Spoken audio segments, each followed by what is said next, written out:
When I returned from the war overseas, I had lost everything. I battled my way into the heart of the Red Zone, taking out hundreds of them. Truth is, I went there to die. But someone had other plans. Then I discovered the truth. You know what, Jason? I am curious about something. I've been curious about this before. Have evil military experiments ever produced anything that actually worked and didn't end up destroying everything around them? No, it's one of those ridiculous cliches. Yeah. I mean, we could sit here and not even discuss them. Yeah. But list all of the pop culture evil military experiments and how they never end well. I mean, you know, if like you would think that these guys, Gentech and Prototype 2, that they had never played Resident Evil. They didn't know about how badly the Umbrella Corporation has They had never done. seen The Fly 2. Or what was the Robert Rodriguez movie? Planet Terror. Yeah. There you go. Let's never mention that again. Okay. So Prototype 2 is the sequel to, what, 2000? Prototype 1. Yes, Prototype 1. Which, you know, actually, I was thinking about this before we started, and I'm a little curious. Like, in the first game, Alex Mercer was, like, the prototype, I guess? Sure. So, in this game, wouldn't this really be more like the factory production model? Yeah. The initial wave. Yeah. Not exactly the prototype anymore. Any more than Final Fantasy 13 makes any goddamn sense as a title. Well, you know, all right, fine. It doesn't, but I like Final Fantasy. So anyway, this is Prototype 2, ladies and gentlemen. This is the sequel to Prototype 1, and this is the story of James Heller. Angry Black Man. Angry Black Man. We're going to come back to James Heller. Let's talk about this dumb plot first. So, in the first Prototype, which you never played the first Prototype. I did not. First Prototype, Alex Mercer gets this crazy super herpes, and like he over the course of like I think it was like 7 days or something. The game progresses from day to day. Yeah, just totally trashes New York City. There's this outbreak. There's these zombie-looking tentacle dudes. They're straight out of bad hentai, you know. And at the end of the game, they're getting ready to nuke New York, and he like has to go. And spoilers for the first game. You know, it doesn't really matter. The plot isn't why people are coming to this thing in the first place.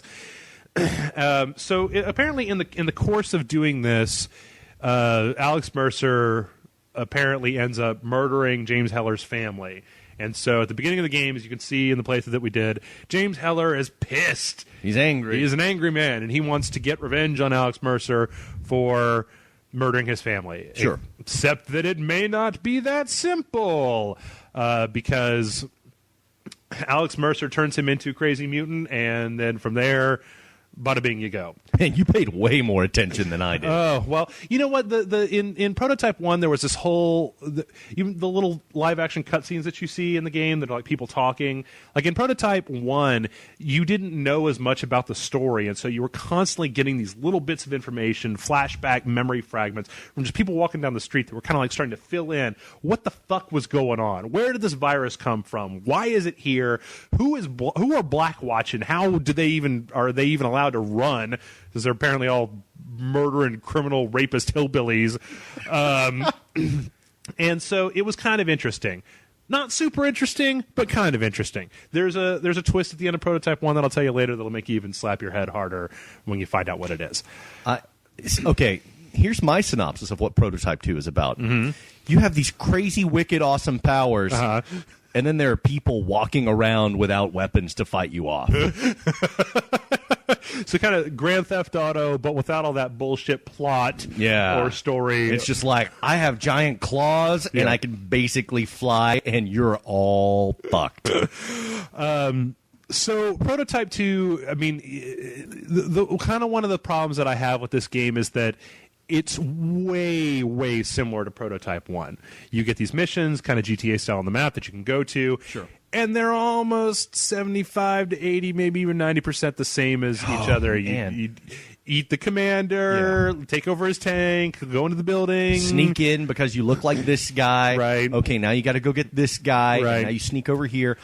And then you get to the next mission, you're like, okay, what's this one got? Oh, wait, it's exactly the same as the other one? It was... I wasn't even sure. I thought, do I keep doing the same mission over and over?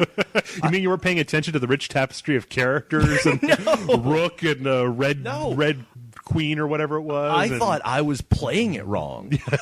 I really did. That's understandable. That's totally understandable. And I remember the first game being relatively similar. There was another part to that where you had to there were these buildings that were infected that were just pumping out infected that you had to go take a tank and knock them down, and every day the city got more and more messed up, so you had to destroy more and more of them. In this game, they've divided New York into the yellow zone and the green zone and the red zone, and then the yellow zone. None of this really makes any sense because in the green zone, there's not supposed to be any infection. There aren't any zombies walking around. It's just military guys and people living their lives. Why the fuck would you even be there? Yeah, in the middle of this. Move. In the yellow zone, it's like, well, there's people living there, but then there's also crazy monsters as well. So it's kind of fucked up. Well, once again, Detroit. Why would? Well, yeah. Probably a few more monster herpes than Detroit. Okay, but Cleveland, yeah. That one's for you, Kevin. And then in the red zone, everything is fucked up. There's tentacles coming out of buildings, and the streets are just awash with zombies, and they're just all over the place. So if you want to get down to it with the story, you're following the orders of just priests that Father Herrera or Guerra. Yeah. Who is, speaking of Planet Terror, was it Planet Terror? No, it was Machete, another Robert Rodriguez movie. He reminded me of Cheech Marin. Oh. The badass ass-kicking priest. Yeah. And there are a few other characters that you run into, and at the end of the day, this game... If you don't look at it, if you kind of squint when you're playing it, you don't listen to it too much, and maybe you're watching movies on another TV that's the TV that you keep next to your TV for watching movies on, like people do. I guess it could kind of be sort of fun, but fucking hell, it's repetitive. Yes. It is so repetitive to the point where they keep giving you new powers with which to murder hundreds of people, but it starts to get a little boring. Yeah, and that's fun when you get that new power for a few minutes, and you're like, okay, I guess I'll go back to the story. There are a few things that it was the first time I threw a car into a crowd of people and then picked that car up and threw it at a helicopter and blew up the helicopter, which crashed into another crowd of people. I had an orgasm so intense I nearly went into a coma. Unfortunately, the rest of the game does not live up to that promise. Because your random mayhem is good, but as random mayhem is wont to do, it gets a little boring after a while. Well, what could have saved that? What could have saved that boringness may have been a story or characters that were interesting. Yeah. James Heller is one of the dumbest protagonists I've ever seen in a video game. He's like Homer dumb. I can't count at least I counted after I played through the game. I counted up at least 4 times in this game. This exact same thing happens. He is like, I am here to kill this person and take revenge. And he walks in and he's getting ready to kill that person. And then they go, oh, wait, stop, James. I can help you. Even though this is like an amoral scientist or somebody who's infected with crazy or any of these things. And like a dumbass, like not even one time. Every time this happens, he's just like, well, all right, but yeah, I'm going to keep my eyes on you or whatever. Yeah, James, wait. I have something shiny. Look. He's such a fucking moron. And not even that. It's just like every time he opens his mouth, I'm like, oh, shut up, you dumbass. Well, you know what? It's okay, listen. Ladies and gentlemen, it should be clear that Jason Murphy and myself, Professor Jeff, neither one of us have problem number one with profanity.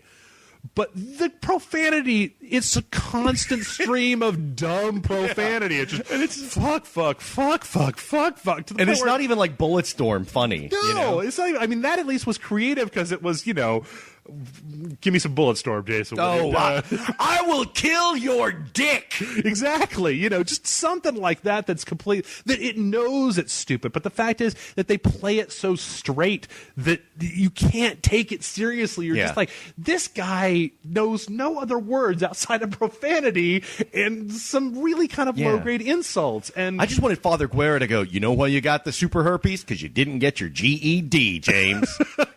And I mean, in the game, it really does nothing to help you get past that. Like, very early on, there is a part where you have to hack into a computer. I'm sure everybody's, people who are looking at this game probably know about this. We were just talking about it before, Jason. This guy comes off as just so, like... It's like Zoolander. I'm like, oh my God, he's going to start chewing on the keyboard in a second. They're in the computer. Yeah. No, I mean, he's got Father Guerra on the other line, and he's telling him, push this button. I don't see the button! I'll see the fucking button! And then, at the end of that sequence, he finally, he's like, oh, okay. The fucking computer's fucking...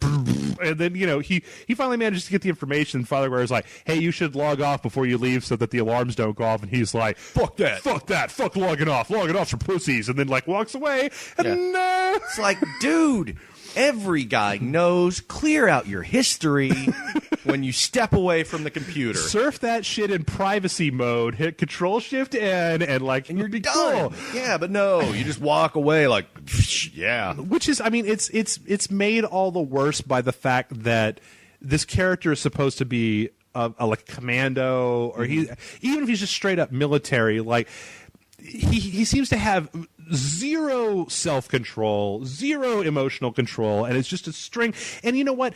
I played Ashura's Wrath. Like, if he had just been Ashura level pissed off at everything, I could have understood that. But and you know what? This is a very minor spoiler, ladies and gentlemen, because I'm not going to talk about which character this is or what's going on, but if you don't want to hear this, jump forward a couple of minutes. I'm telling you, though, seriously, it's not important. There's a point in the game where James Heller is coming up on somebody that he is going to murder. That, like, it's part of this little cutscene, like one of those people that you're going to, that you meet that you want to murder. And as he's sneaking up on this character, the character is on his cell phone talking to his wife.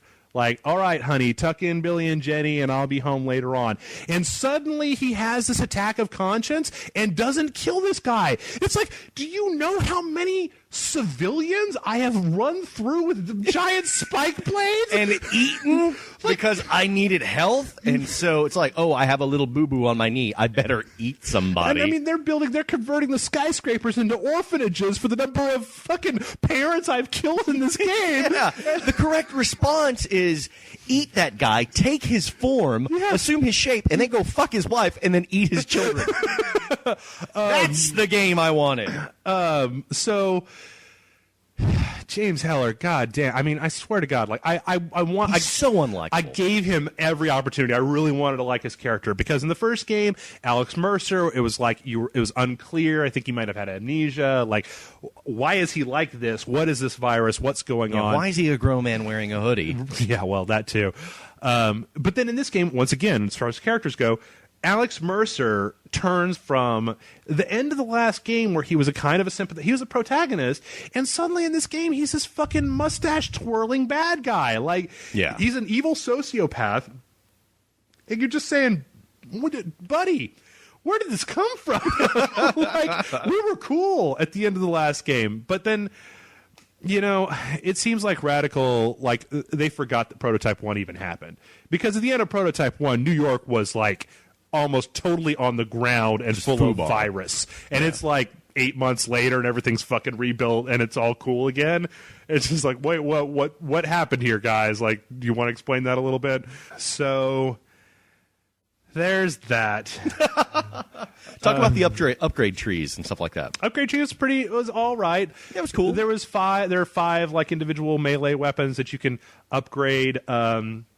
That you can over the course, like when you're zooming around the map, you'll see like these little icons. You can go down and get. You're doing these lots guys. of gesticulating for a podcast. Yeah, I know. As you're zooming over the map, you see these icons, and you can go down and you can consume certain people, and they'll give you upgrades to those abilities. I was actually really surprised because I learned that if you go to the map that shows you like how many because there's layers and there's intel and then there's like these guys. But if you go to the map a screen that tells you like where how much intel you've collected, and you look at the actual map, there's these little sonar blips that actually show you where all the rest of the stuff is. Oh, neat! I never noticed that. So like when I got done playing the game, it lets you back out into the world, or actually before I even finished the game, I just went out and got everything, and it didn't take very long at all. Oh, cool! And in fact, I got all of the achievements trophies in this game except for 2, finish it on hard and max upgrade your character. So it's pretty easy. I mean, I played the game for maybe 12, 14 hours, and I got almost everything out of it. So let's see what else. There's, I mean, multiplayer. We talked before. Yes, you were the one who played the multiplayer. Talk to me a little bit about what's going on there. Yeah, it's called RadNet, and it's really, they call it multiplayer, but it's, well, I don't even know if they call it multiplayer. Maybe that was just me filling in the blanks, but it's a bunch of mini games basically, and they're neat, but it's like not.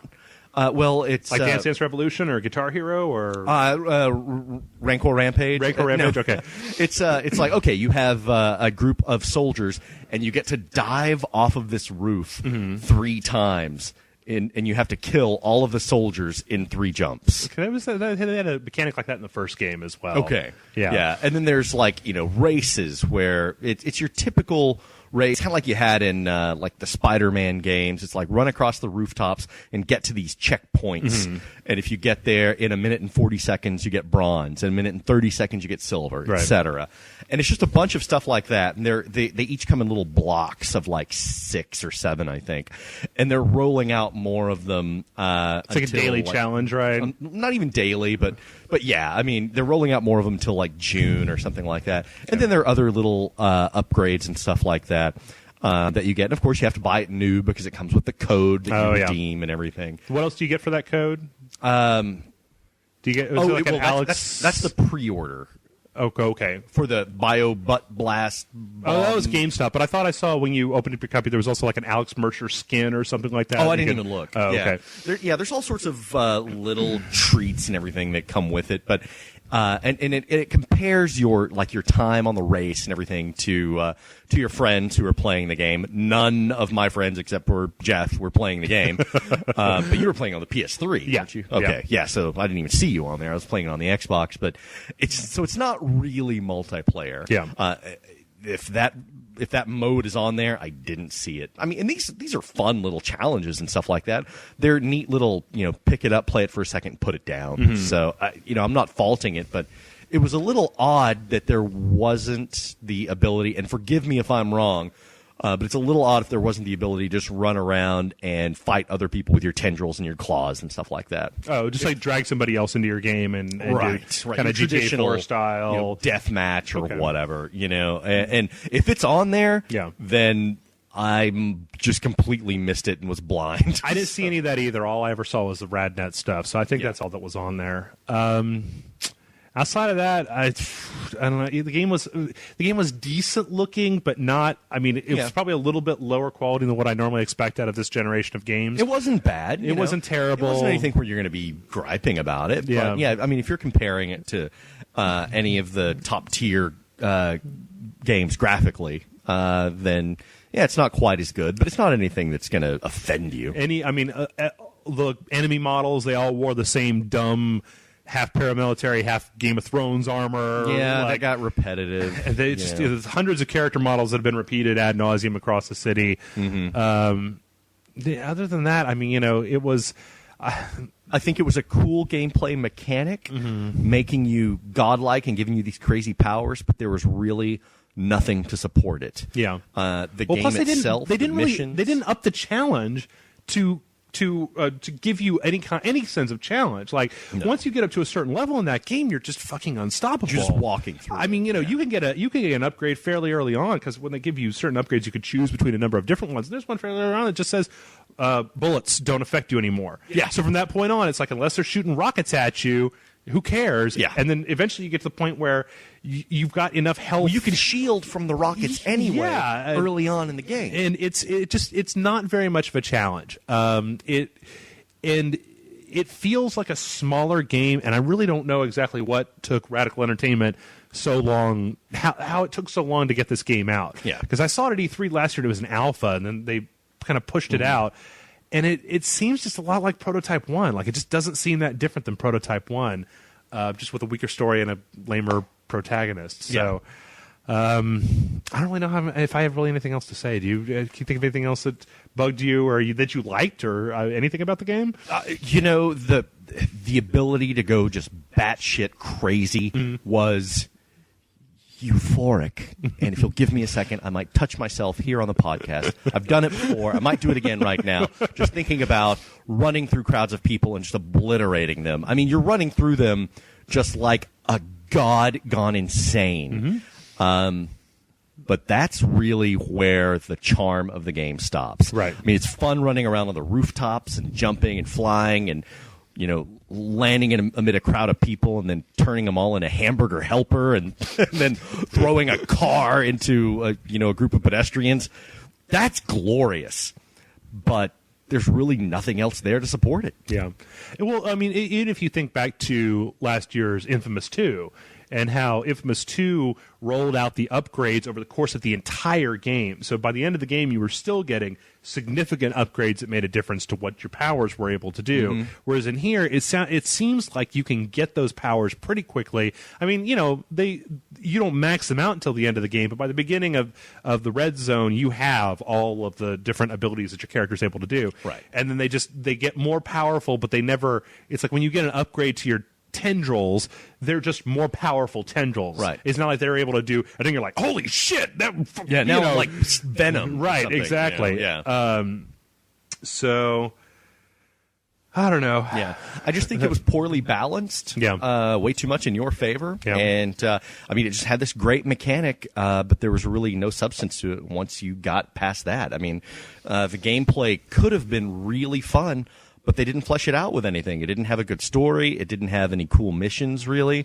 All the missions were very repetitive, and it was really just kind of a waste. It was a waste of you being this just total badass, especially when you're a total badass that you just can't stand. Yeah. Well, so what do you say? Bargain bin.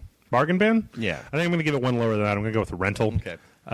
Because I don't think there's anything here. I think that this is the sort of game that if you're interested in it, you play it for a weekend, you're probably going to get everything you need out of it in a weekend. But I might pick it back up, though, and just go buck wild when I have a bad day at work because, it will keep my dark passenger in the closet.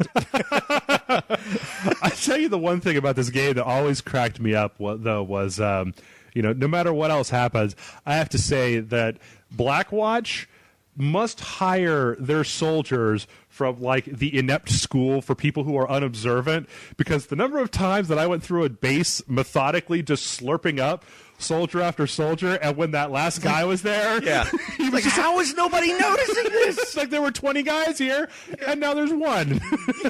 Well, in all fairness, you wouldn't turn around and go, You would think, oh, everybody went to lunch. You wouldn't think, that guy ate everybody. My name is Sergeant James Heller, and I will destroy Alex Mercer.